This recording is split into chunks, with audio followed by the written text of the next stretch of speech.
ठीक है, तो अभी हम लोग देखते हैं, कोड देखते हैं, लॉजिस्टिक रिग्रेशन को यूज करते हैं। ठीक है, पूरा देखते हैं। तो हम लोग ने जितनी भी बातें पढ़ी थी, L1 रेगुलराइजेशन पढ़ा था, L2 रेगुलराइजेशन पढ़ा था, ग्रिड सर्च सीवी पढ़ी थी हम लोग ने, कंफ्यूजन मैट्रिक्स पढ़ी है, एक्यूरेसी पढ़ी है, कंफ्यूजन मैट्रिक्स पढ़ी है, ये सारी चीज़ें आज अप्लाई करेंगे। ठीक है, तो मेरे पास एक केस स्टडी है, ब्लड ब्रीस्ट कैंसर की। ठीक है, तो मेरे पास डेटा सेट है, ये मेरे पास sklearn से मैंने उठाया है डेटा सेट, बहुत फेमस डेटा सेट है ना। तो कोई भी मेडिकल फील्ड में है अगर, उसको तो थोड़ा मतलब नॉलेज इस डेटा सेट को देख के हो जाती है। तो ठीक है, तो मैंने क्या किया है, हाँ, तो मैंने कुछ नहीं किया, मैंने सिंपल सा sklearn लाइब्रेरी इंपोर्ट की है। जो मेरे पास नेसेसरी इंपोर्ट्स है ना, लाइब्रेरी से, वो मैंने इंपोर्ट किया sklearn के अंदर डेटा सेट के अंदर मैंने लोड ब्रीज कैंसर की एक क्लास है जो मैंने इंपोर्ट कर ली है। उसके बाद मैंने लॉजिस्टिक रिग्रेशन भी पहले इंपोर्ट कर लिया है लीनियर मॉडल के अंदर, एक क्लास है लॉजिस्टिक रिग्रेशन की, तो मैंने ये चीज़ें कर ली है। फिर मैंने एक ऑब्जेक्ट बना लिया, एक इंस्टेंस बना लिया है, और मैंने स्टोर इसमें कर लिया डेटा। अब जो भी काम करूंगा डेटा को उठाऊंगा, डॉट लगा के कुछ भी काम करना होगा कॉल करता रहूंगा। और मैंने एक लिस्ट भी बना ली है, आगे क्या काम है इस लिस्ट का रिजल्ट में स्टोर होगा वो देखेंगे आगे हम लोग। इसको मैं एक बार रन कर लेता हूँ पहले। चलो अभी एक एक करके रन करता हूँ, अरे यार एक मिनट। चलो रन हो गया, ठीक है, कोई नहीं। ठीक है,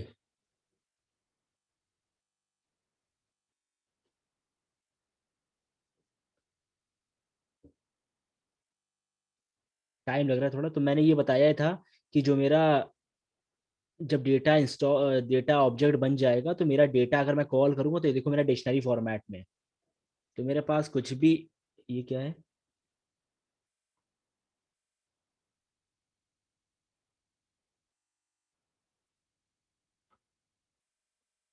चलो इसको हटा देते हैं।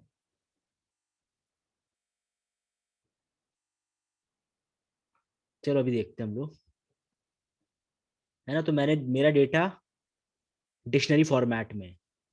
ये मेरा की है और ये सब इसकी वैल्यूज हैं, तो मेरा डिस्क्रिप्शन है। ठीक है, तो मेरा डेटा देखो एरे फॉर्मेट में, तो डेटा इसकी की है और ये वैल्यूज हैं, तो ये मेरा एरे फॉर्मेट में है। तो मेरा जो डेटा है ना, ये है डेटा यहाँ पे। तो फीचर्स देख रहे हो, इसमें फीचर्स कितने सारे हैं, तो ये मेरे फीचर्स हैं। अभी आगे देखते हैं मेरे पास कितने, तो ये मेरे पास टारगेट है, या तो जीरो या तो वन, या तो जीरो या तो वन, कैंसर है या नहीं है, ये प्रेडिक्ट कर रहा है। ठीक है, मैलिग्नेंट एंड बेनाइन, तो ये चीज़ होता है। तो मैलिग्नेंट मतलब कुछ ज़्यादा बड़ा नहीं है, नॉर्मल है। बेनाइन का मतलब होता है कि रिस्क है। ठीक है, वायरस बहुत बड़ा रिस्क है, तो वही होगा वन। तो डिस्क्रिप्शन में देखो मेरे पास क्या बोल रहा है, मेरी क्लास, मेरे पास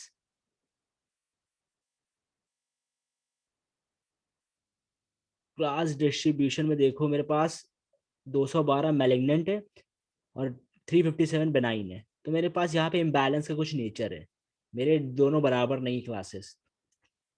तो 0 1 की क्लासेस हैं, थोड़ा सा उसका डिस्ट्रीब्यूशन अलग है। 0 1 का, ठीक है, दोनों बैलेंस्ड नहीं है। तो यहाँ पे देखो ये 212 है, यहाँ पे 357 है। बाकी डिस्क्रिप्शन बता रहा है, कोई भी अगर जैसे कोई ट्यूमर है, ठीक है,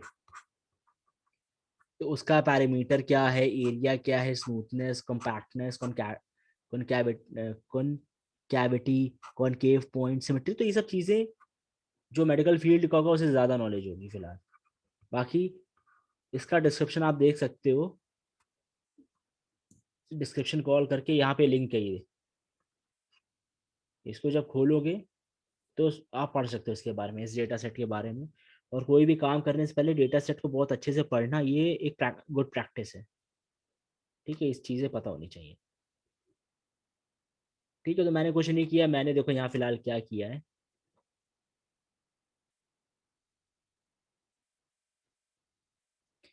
मैंने यहाँ पे ऑब्जेक्ट बुलाया, ऑब्जेक्ट के अंदर मैंने क्या किया, रिटर्न किए एक्स और वाई। तो मेरा ये खुद ही एक्स, जो मेरे पास सारे फीचर्स है एक्स के, तो मेरे पास एक पैरामीटर होता है, ये अपने आप मुझे करके दे देता है सारे फीचर्स और सारे लेबल्स अलग अलग करके दे देता है।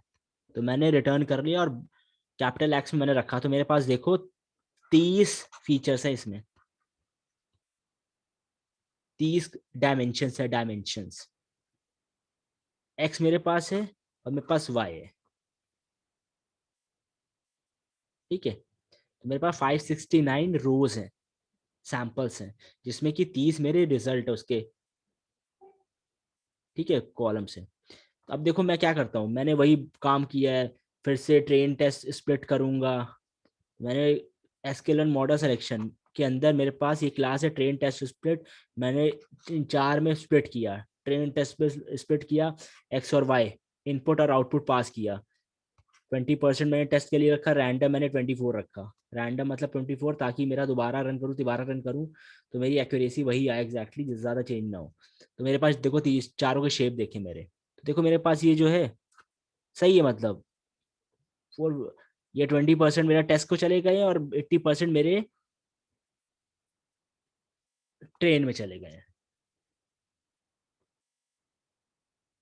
ठीक है, उसके बाद हम लोग ने क्या किया, हम लोग ने देख लिया है, हम लोग को ये पता है कि मेरा इम्बैलेंस्ड, यहाँ पे मैंने देखा था क्लासेस है, तो मैंने देखो ट्रेन वाई में सम किया तो टोटल से किया, तो मेरा देखो इतना परसेंटेज इम्बैलेंस, मतलब ये बता रहा है इतना क्लासेस इतनी परसेंटेज में, और यहाँ पे ये बता रहा है, तो मतलब 64 कुछ ज्यादा है ना, 62% है, ये 64%, तो इस तरीके से आप परसेंटेज निकाल सकते हो। टोटल क्लास लेवल ट्रेन में, टोटल टेस्ट में, तो मेरा ऑलमोस्ट ही सही है, मतलब मैंने जो डिवाइड किया ना, डिवाइड डेटा सेट, ये सही हुआ एकदम ऑलमोस्ट, इस तरीके से मैंने चेक कर लिया, 62 एंड 64 है ऑलमोस्ट पास में। तो अभी मैं क्या कर रहा हूँ, मैं लॉजिस्टिक रिग्रेशन अप्लाई करूंगा। अभी लॉजिस्टिक रिग्रेशन अप्लाई करूंगा विदाउट रेगुलराइजेशन, अभी कोई L1 ना L2, कोई कुछ नहीं यूज करूंगा, देखूंगा मेरा किस तरीके से ओवरफिटिंग होता है मॉडल। तो ये मेरा जो पहला वाला है ना, ये before applying any regularisation parameter. ठीक है, तो मैंने क्या बात की थी, एक्यूरेसी स्कोर मेरे पास एक होता है क्लासिफिकेशन में, अभी हम लोग कन्फ्यूजन मैट्रिक्स देखेंगे बाद में। तो मेरे पास होता है इसके लर्न में मैट्रिक्स में एक्यूरेसी स्कोर। अभी मैंने एक मॉडल बनाया, लॉजिस्टिक रिग्रेशन लगाया, 24 मैंने रैंडम स्टेट रखी और पेनल्टी मैंने नल रखी, मतलब मैं अभी कोई L1, कोई अभी रेगुलराइजेशन टेक्निक यूज नहीं कर रहा हूँ, इसलिए मैंने पेनल्टी नन रखी है।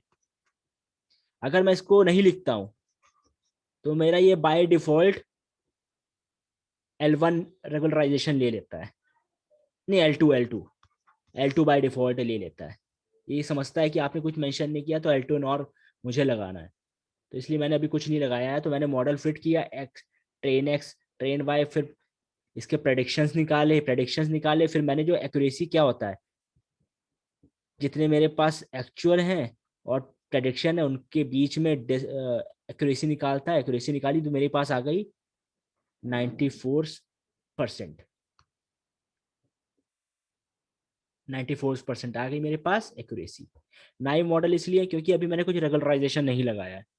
94 हो सकता है मेरा ओवरफिट कर रहा है ये, हम कैसे कह सकते हैं मेरा अच्छा है मॉडल। तो वही मैंने बात की थी, इसको चेक करने के लिए कि मेरा ओवरफिट कर रहा है अंडरफिट कर रहा है, मुझे देखना पड़ता है।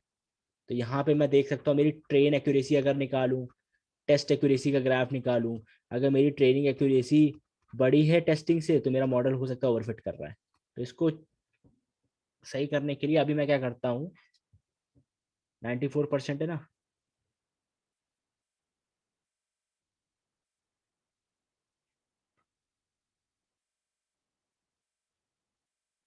अभी मैं L2 अप्लाई करता हूँ, है ना, L2 अप्लाई करता हूँ। तो L2 अप्लाई करने के लिए मैंने L2 अप्लाई किया है। तो मुझे यहाँ पे अगर मैं इसको रन कर रहा हूँ ना L2 लगा के, तो मेरा ये L2 लगाने के बाद मैंने क्या कहा था, L2 मेरा बहुत टाइम कंज्यूमिंग होता है। मेरा L2 टाइम कंज्यूमिंग होता है। अगर मैं मैक्सिमम आइट्रेशन कर दूं 1000, तो ये देखो एरर देगा। ये देखो फेल टू कन्वर्ज। इसलिए मुझे ये बढ़ाना पड़ता है लिमिट इसकी। इसकी लिमिट मुझे बढ़ानी पड़ती है। इतने में मैंने वो अपने आप करके देखा, ये मुझे मिल गया है, जिससे कि मेरे को टाइम कंज्यूमिंग है। और जब मैंने L2 लगाया तो ये कह रहा है कि मुझे और आइट्रेशंस चाहिए इसको परफॉर्म करने के लिए। तो इसलिए जब मैक्सिमम आइट्रेशन, इसके पास एक पैरामीटर होता है। ठीक है, तो मतलब यार पैरामीटर आर्गुमेंट, ये जितने भी हम बात कर रहे हैं ना एक फंक्शन के अंदर, ये सब पैरामीटर है। और जो वैल्यूज है ना, ये सब आर्गुमेंट बोलते हैं कहीं भी देखोगे। तो हमने इस पैरामीटर को आर्गुमेंट्स दिए हैं, तो ये पैरामीटर इस फंक्शन के हैं।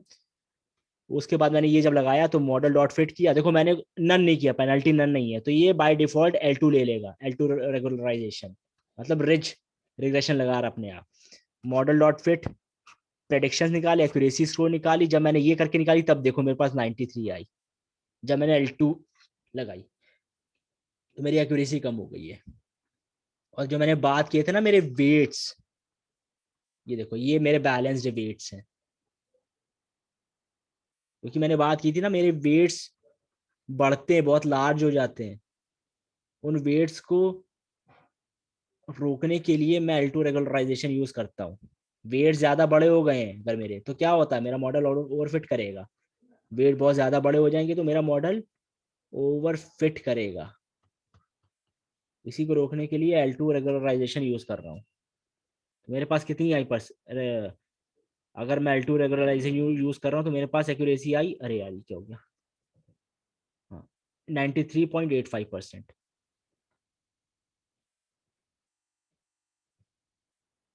हाँ, मेरे पास क्या आई, 93.85%। अब देखो कंफ्यूजन मैट्रिक्स यूज कर रहा हूँ मैं। मैंने इस डेटा सेट में मेरे पास कंफ्यूजन मैट्रिक्स यूज किया मैंने, एक्यूरेसी मैंने निकाली, एक्यूरेसी स्कोर से मेरी इतनी परसेंट है। मेरी कहाँ मॉडल गलती कर रहा है, देखो ये 38 बार। लेकिन मेरे पास जो कंफ्यूजन मैट्रिक्स मैंने क्या डाला, अपने टेस्ट वाले, मतलब जो एक्चुअल लेबल्स थे, और जो मेरे मॉडल ने लेबल्स निकाले वो डाले। मेरे पास जो एक्चुअल लेबल्स थे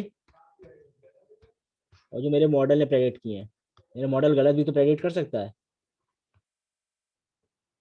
इनके इनके बीच का ये बता रहा है। तो मेरा यहाँ मॉडल खराब है, 4 और 3 गलत प्रेडिक्ट किए हैं। ठीक है, तो इसी वजह से ये चीज़ है। अगर ये मेरे ऐसा होता, मेरा अगर 38 0 0 69, तो मेरा अभी मॉडल क्या 100% दे रहा होता है एक्यूरेसी। ठीक है, तो ये सारी चीज़ें मेरी थी। तो मेरे को दिक्कत आ रही थी इस चीज़ में। तो अब ये कंसेप्ट आता है स्केलिंग का। एक minute, accuracy after scaling.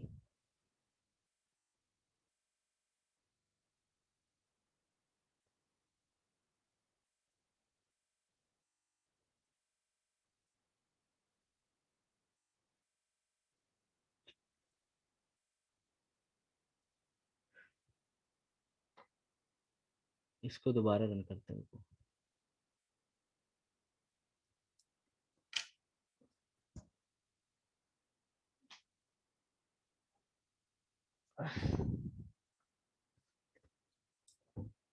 Confusion matrix देखिए, स्केलिंग कुछ नहीं है मेरे ख्याल से। हाँ, चलो अभी ये बात करते हैं।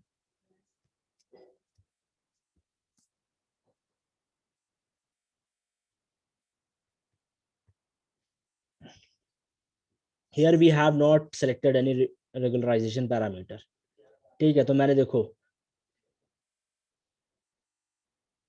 रैंडम स्टेट आइट्रेशन पेनल्टी मैंने कुछ नहीं रखी है। पेनल्टी कुछ नहीं रखी है, फिर से मैंने वही किया है अपना काम। तो मेरे को एक्यूरेसी मिल रही थी 94%। ये तो हम देख चुके हैं, ये हम देख चुके हैं। ठीक है, तो मुझे जो मिल रही थी ना, तो मुझे क्यों मिल रही थी ये 94% विदाउट रेगुलराइजेशन? क्योंकि मेरे यहाँ पे मेरे कोफिशियंट्स, मेरे जो वेट्स है ना, बहुत बड़े हो जा रहे हैं। इस वजह से मुझको ये एक्यूरेसी मिल रही है। अभी हमने L2 लगाया था तो मेरी कम हो गई थी एक्यूरेसी। ठीक है, तो हमने देखा था लैम्डा। लैम्डा को जितना हम बढ़ाएंगे कम करेंगे, ज्यादा करेंगे कम करेंगे, उससे मेरा फर्क पड़ता है एक्यूरेसी पे, ओवर फिटिंग हो रही है कि नहीं हो रही है। ठीक है, तो अभी मेरे देखो ये मॉडल की मैंने देखो पैरामीटर्स निकाले। जो मेरा मॉडल है ना लॉजिस्टिक रिग्रेशन का, उसके अगर आपको पैरामीटर्स देखने हैं, तो गेट डॉट पैरामीटर्स परम्स करके आता है, आप देख सकते हो। तो देखो मेरे पास जो सी है ना, ये सी होता है मेरा लैम्डा। अभी सी कितना है, 1 है, तो हम चेंज कर सकते हैं। बाय डिफॉल्ट 1 होता है, बाय डिफॉल्ट 1 है। क्लास वेट हम यूज करते हैं जब मेरा इम्बैलेंस्ड वगैरह जब होता है, काम होता है ना, तो तब हम यूज करते हैं। आप किसको प्रायोरिटी देना चाहोगे, कौन सी क्लास को, ताकि वो इम्बैलेंस्ड सही हो जाए। बाकी मैक्स आइट्रेशन है जो मैंने यूज़ किया है। जॉस मतलब आपको पैरेलली अगर कंप्यूटेशनली ज़्यादा चीज़ें चल रही हैं, आप इसको दे दो तो प्रोसेस फास्ट हो जाता है। पेनल्टी है मतलब रेगुलराइजेशन, रैंडम स्टेट सॉल्वर एक होता है, टॉलरेंस एक होता है। तो ये सारी चीज़ें होती हैं, तो ये मेरे पास ये सारी चीज़ें हैं। अभी हम ध्यान देते हैं। ठीक है, तो देखो मॉडल में मेरे पास ये पैरामीटर्स है। मॉडल के कोएफिशिएंट्स देखो, मेरे वेट्स ये आ रहे हैं।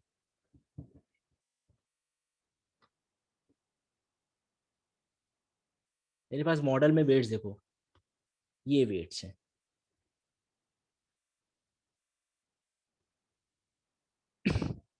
ये वेट्स क्या है, विदाउट रेगुलराइजेशन। अभी मैंने कुछ यूज नहीं किया है, विदाउट रेगुलराइजेशन मेरे पास है।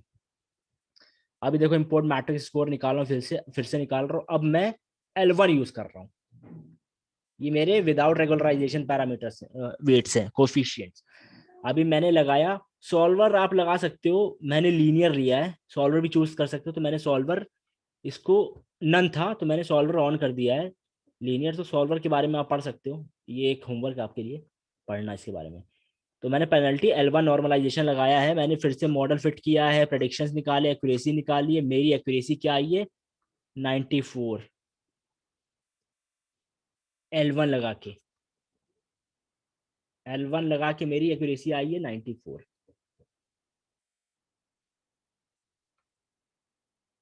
अब देखो मैंने L1 में क्या बताया था। मैंने L1 में बताया था कि अगर मेरे वेट्स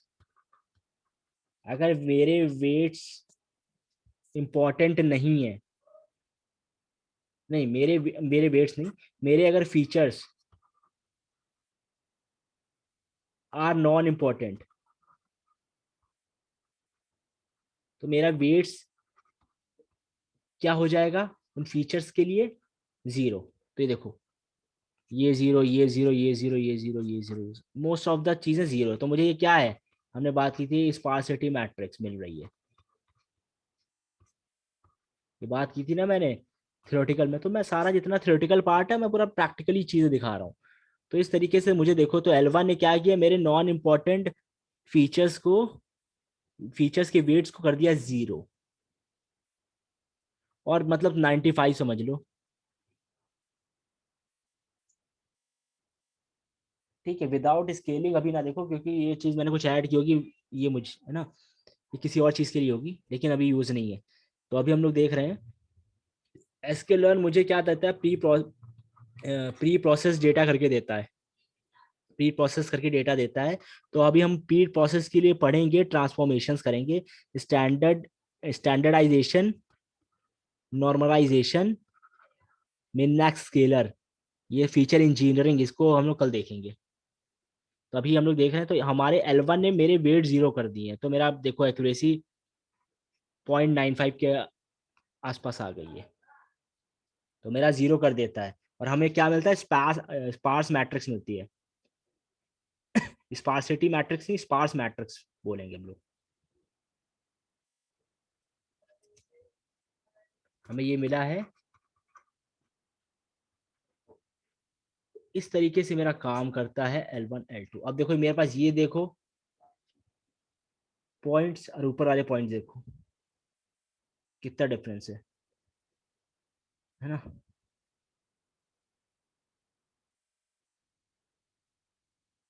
अब थोड़ा डेटा देखो, मेरा डेटा अगर मैं डेट ये मेरा क्या था, ऊपर वाला जो था ना डिक्शनरी में था, तो मैंने देखो डिक्शनरी से उठा के डेटा फ्रेम बनाना है मुझे, तो मैंने क्या किया, मैंने पैंडा से मैं कर सकता हूँ ये काम। तो डॉट डेटा फ्रेम एक्स पास किया, कॉलम कॉलम मैंने डेटा के जो फीचर्स हैं वो सारे पास किए और मैंने देखा, तो मेरे पास ये देखो।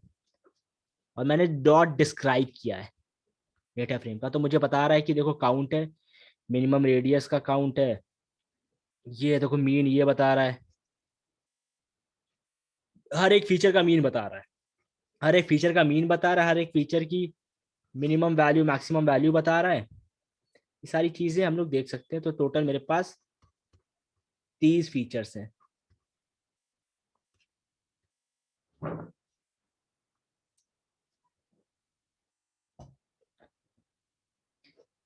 अभी मैं क्या कर रहा हूँ कि मैं स्केलिंग करता हूँ।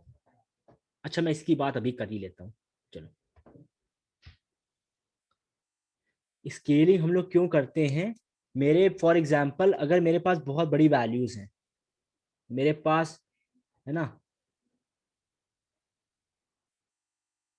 मेरे पास कुछ कॉलम्स हैं, 1 किलोमीटर में है, 1 मीटर में है, या कोई और कॉलम है कुछ और यूनिट शो करता है, तो मुझे ना इसको एक स्केल पे लाना होता है। अब हम जो एक कोऑर्डिनेट सिस्टम बनाते हैं, मेरे पास कुछ वैल्यूज हो, अगर एक 100 तक मेरे पास वैल्यूज हो तो काम चल जाएगा, इस स्केल में मैं कोऑर्डिनेट पे लिख लूंगा। अगर मेरे पास 10 लाख है तो मेरे इतना बड़ा हो जाता है ना मेरे पास, तो मेरे पास प्रॉब्लम होती है, तो मुझको सारी जो कॉलम्स है ना उसको एक सेम स्केल पे लाना पड़ता है।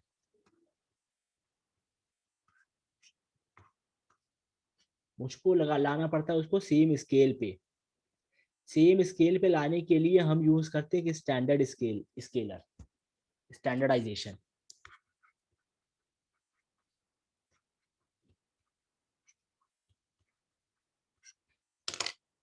1 मिनट इसकी हम बात कर ही देते हैं। 1 मिनट रुक जाओ।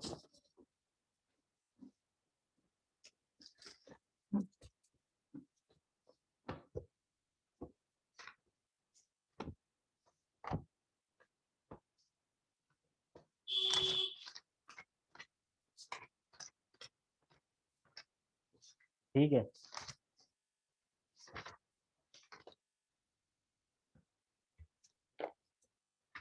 तो स्टैंडर्डाइजेशन है, इसको हम देख लेते हैं अभी।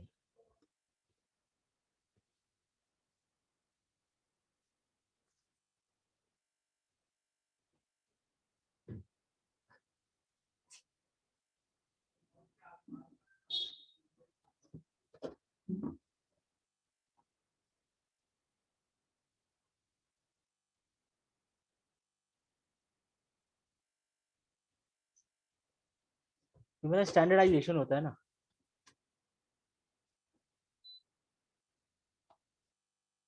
ये मेरी सारी वैल्यूज होती है ना, तो इसका फॉर्मूला ये होता है, म्यू मेरा क्या है, ये मेरा मीन है, ये मेरा क्या है, स्टैंडर्ड डेविएशन है। स्टैंडर्ड डेविएशन हम पढ़ चुके हैं, मेरा ये फॉर्मूला होता है। ये मेरी सारी वैल्यूज को ना जीरो, मतलब इसमें क्या होता है स्टैंडर्डाइजेशन में,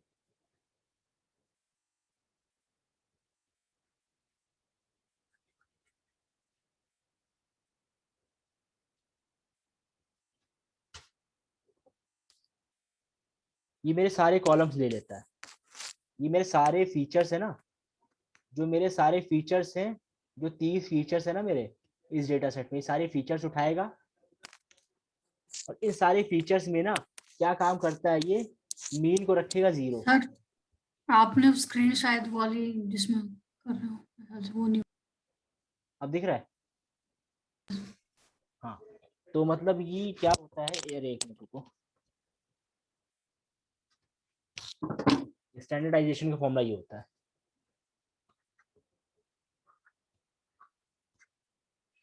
ये मेरा होता है स्टैंडर्ड डेविएशन और ये होता है मेरा मीन। तो मेरा क्या करता है, ये मीन को रखता है 0 और स्टैंडर्ड डेविएशन को रखता है 1। ये इन दोनों की वैल्यूज को रखता है और बाकी वैल्यू सब्स्टिट्यूट करके ये कैलकुलेट करता है। ये मेरा इस तरीके से काम करता है, ठीक है। तो ये मेरा ना क्या करता है ना, 0 और 1 के बीच में सारी वैल्यूज लेके आता है। जितनी बड़ी वैल्यूज होगी ना, तो 0 और 1 के बीच में मेरी सारी वैल्यूज को कन्वर्ट कर देता है।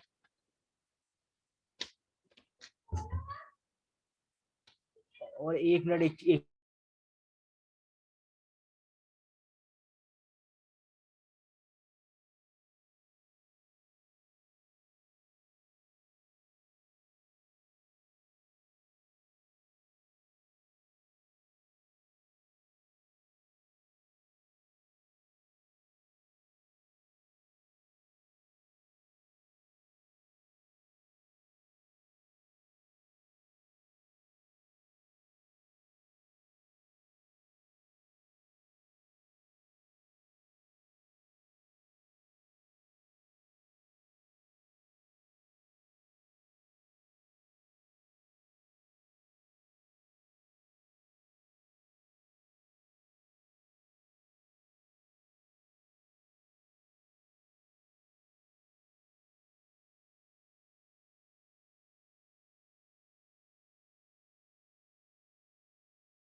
सर आवाज नहीं आ रही। हाँ, इसी को बोलते हैं हम लोग फीचर स्केलिंग। इसी की मुझे मतलब अलग से बात करनी थी, लेकिन मैं ये अब आ गया तो इसलिए बात कर रहा हूँ। तो हम लोग मेन इसी को बोलते हैं फीचर स्केलिंग, और हम 3 तरीके से फीचर स्केलिंग कर सकते हैं। एक होता है मिन मैक्स स्केलर, मेरे पास एक्सकेलर्न में होता है। एक होता है मिन मैक्स स्केलर, एक हमारे पास होती है टेक्निक नॉर्मलाइजेशन, और एक होती है स्टैंडर्डाइजेशन। इंडस्ट्रीज में जो मैं जो यूज करता हूँ, ये प्रेफर करता हूँ स्टैंडर्डाइजेशन। मेरे जो ये जो ये सब मेरे को कहाँ मिलता है, मेरे को ये sklearn लाइब्रेरी में मिलता है, sklearn डॉट प्री प्रोसेसिंग। इसमें हमें ये तीनों चीजें मिल जाती है,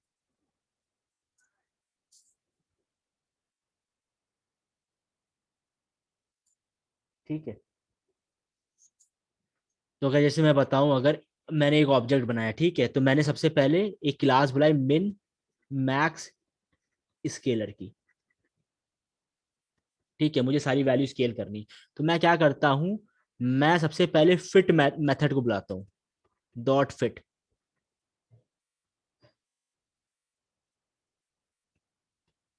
डॉट फिट पास करता हूँ अपना डेटा जो मुझे स्केल करना है।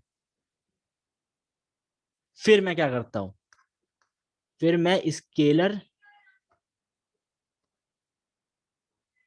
डॉट ट्रांसफॉर्म करता हूँ।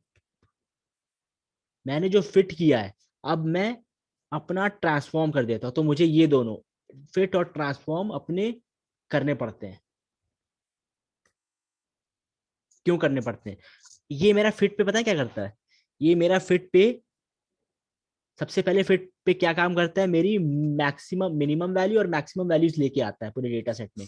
हर एक कॉलम पकड़ेगा, हर एक सबसे पहले हर एक कॉलम पकड़ेगा, उसमें मिनिमम वैल्यू लेके आएगा, इसमें मिनिमम वैल्यू, इसमें मिनिमम वैल्यू, हर एक पे काम करता है। इसकी मिनिमम वैल्यू लेके आएगा और मैक्सिमम वैल्यू लेके आएगा, इसकी मिनिमम वैल्यू और मैक्सिमम वैल्यू, सबका पूरा सब कुछ लेके आता है।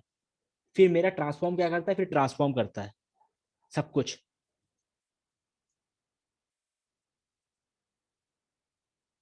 ये 0 और 1 के बीच में ये भी कन्वर्ट करता है। तो ये मेरी सारी वैल्यूज को ट्रांसफॉर्म कर देता है अपना फॉर्मूला यूज करके। ठीक है, तो मिन मैक्स स्केलर का फॉर्मूला ये होता है, अगर मैं लिखूं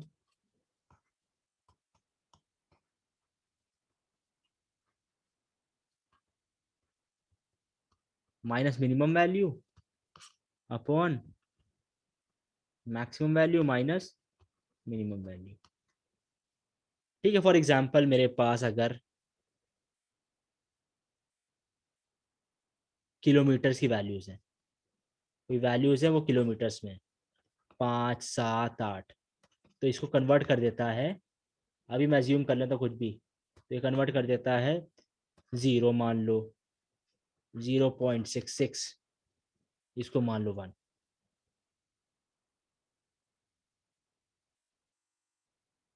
एक्स है और मेरा पास कुछ वाई भी है, मतलब समझ लो मीटर्स में। इसके सामने 3000 है, इसके सामने 7000 है, इसके सामने ये 8000 है ना। तो मेरे पास अगर ये फॉर्मूला लगाऊं मैं अगर, तो एक्स आई मेरे पास कितना है, सबसे पहला है ना। तो अगर मैं इसको इसी में अगर लगाऊं, तो देखो मेरे पास मिनिमम वैल्यू कौन सी है, मिनिमम वैल्यू मेरे पास है इस समय ये 3000, और मैक्सिमम वैल्यू इस कॉलम में 8000। तो ये इसी तरीके से करता है, इस फॉर्मूले में सब्स्टिट्यूट करता है और सारी वैल्यूज मेरे को ला के दे देता है। अभी मैं इसमें डेप्थ में नहीं जा रहा किस तरीके से है, इस तरीके से ये वैल्यूज निकालता है। ठीक है, तो देखो मतलब ये अगर 8000 माइनस 3000 करूंगा, तो मुझे अपना 5000 मिल जाएगा। मैक्सिमम मिनिमम माइनस किया मैंने 5000। ठीक है, तो मेरे पास ये इसी तरीके से मेरे पास आती है मैक्सिमम वैल्यू 5000 और मिनिमम वैल्यू आती है, इसी तरीके से अपना करता है। तो अभी ये समझो कि जो मेरा मिन मैक्स स्केलर है, इसकी वैल्यूज ये कन्वर्ट करता है 0 और 1 के बीच में। नॉर्मलाइजेशन है, ये करता है -1 और +1 के बीच में। और स्टैंडर्डाइजेशन है, ये भी करता है मेरे ख्याल से 0 और 1 के बीच में। इसके ऊपर चेक कर लेना, 0 और 1 के बीच में ही करता है, लेकिन मैं अभी इसमें थोड़ा कंफ्यूज हो गया, ये 0 और 1 के बीच में करता है। ठीक है, ये तीनों यूज करते हैं डॉट, डॉट फिट और ट्रांसफॉर्म, ये दोनों यूज करते हैं। अभी हम एक और चीज देखेंगे, अभी आप एक और चीज अभी मैं बात करूंगा उसकी। तो ये सारी चीजें हैं, नॉर्मलाइजेशन, ठीक है, और स्टैंडर्डाइजेशन, इस तरीके से ये होता है।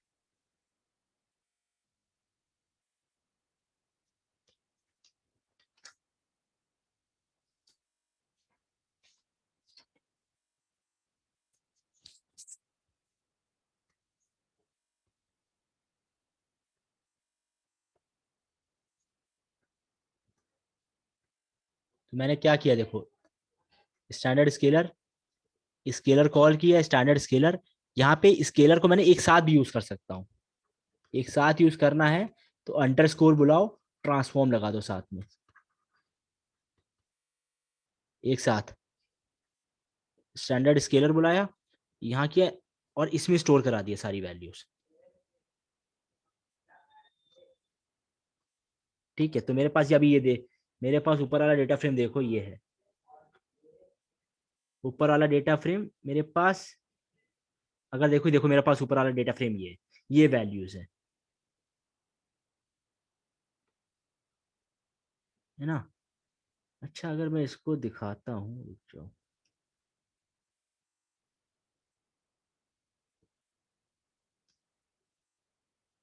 ये देखो मेरे पास एरे में है ना, ये स्टैंडर्ड स्केलर जो रिटर्न करता है मेरे को एरे रिटर्न करता है, डेटा फ्रेम से एरे में आ गया काम। मैंने डेटा फ्रेम इसलिए बनाया था ताकि मैं ये चीज़ दिखा दूँ। तो मेरे पास ये देखो पहली वैल्यू क्या है, 1 पॉइंट -2 ये सब करके है। अब मेरा डेटा फ्रेम देखो ये है, तो इसने वैल्यूज कम कर दी है। ओरिजिनल मेरे पास ये डेटा फ्रेम है, और मैं जो रिड्यूस वैल्यूज है मेरे पास स्केल करने के बाद वो मैंने किस में स्टोर करा दिया, एक्स में। अब मैं दोबारा काम करता हूँ अपना। ठीक है, तो ये चीज समझ लो, कोई भी डेटा सेट पे काम करना है अगर, तो हमें प्री प्रोसेसिंग करनी पड़ेगी।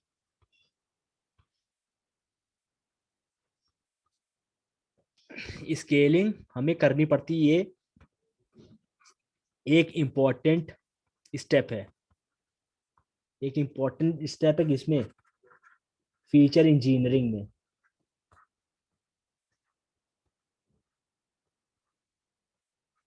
ठीक है, ये ध्यान रखना, ये इंपॉर्टेंट स्टेप। सारे कॉलम्स को हमको स्केल सेम स्केल पे लाना पड़ता है, सारे यूनिट्स को। और बाद में मैं देखो क्या किया, दोबारा कर रहा हूँ मैंने सब कुछ स्केल कर दिया है।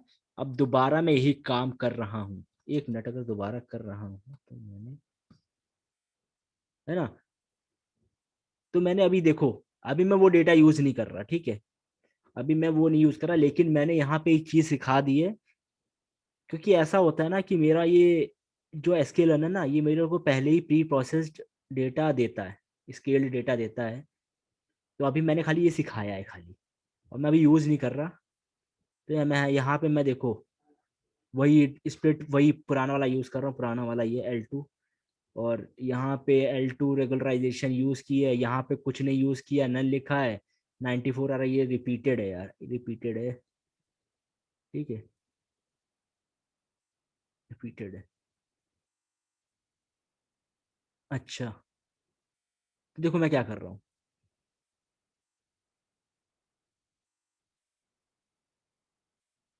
यहाँ पे एक चीज देखना, यहाँ मैंने मॉडल बनाया। यहाँ मैं क्या कर रहा हूँ, जो रिजल्ट आ रहा है ना मेरे पास, वो मैं स्टोर करा रहा हूँ अपने एक रिजल्ट जो मैंने ऊपर लिस्ट बनाई थी, उसमें स्टोर कराया मैंने,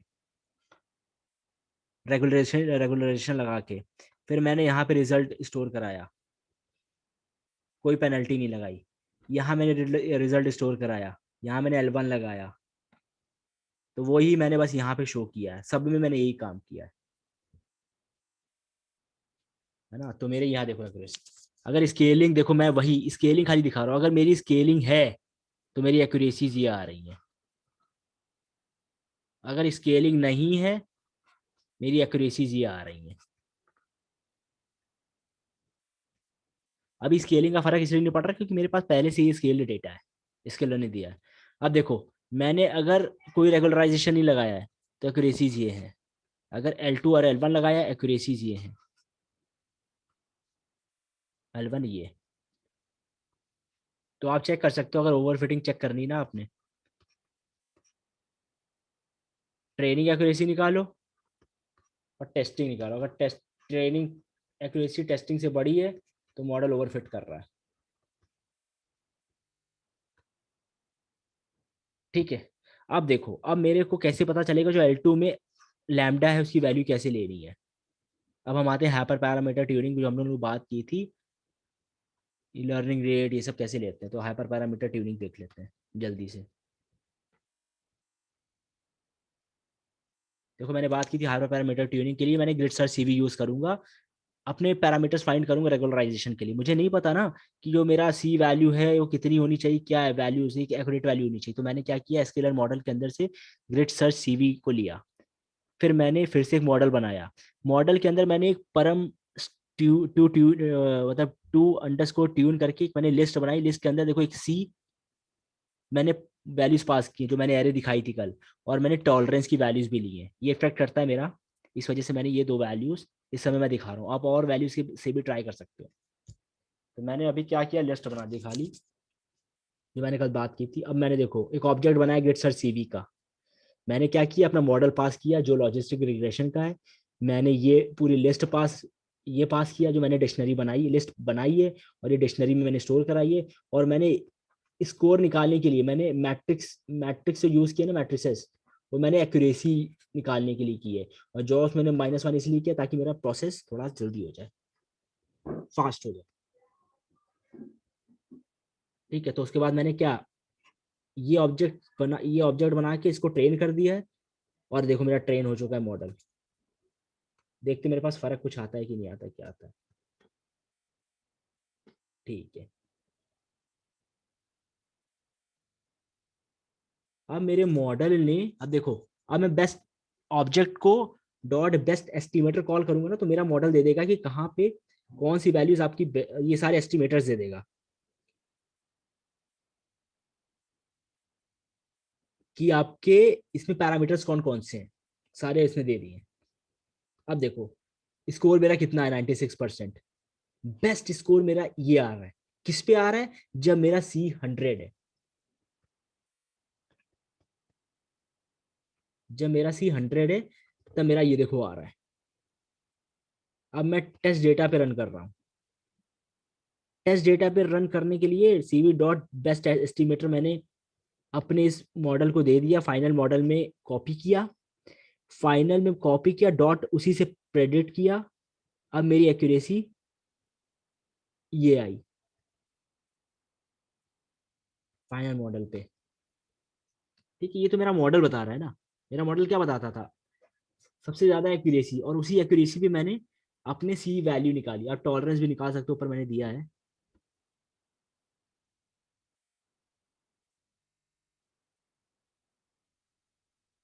एक एक मिनट, एक मिनट। ठीक है, तो मैंने अब दिखाया। अब देखो मैं आप कुछ भी रख सकते हो।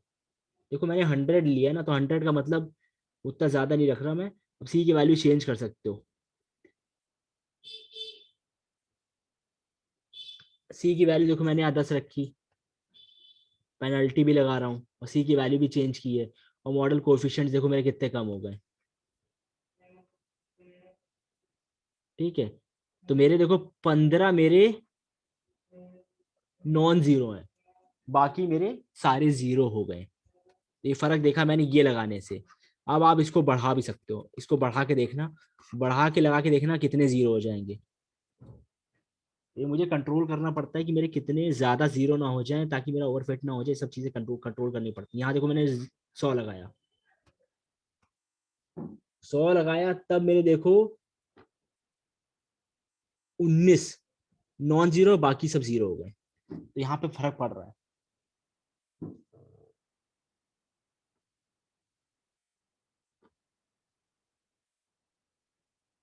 ठीक है, तो ये चीजें पड़ रही, फर्क इससे पड़ रही है, ये हाइपर पैरामीटर को चेंज करने से मेरे पास ये फर्क पड़ रहा है।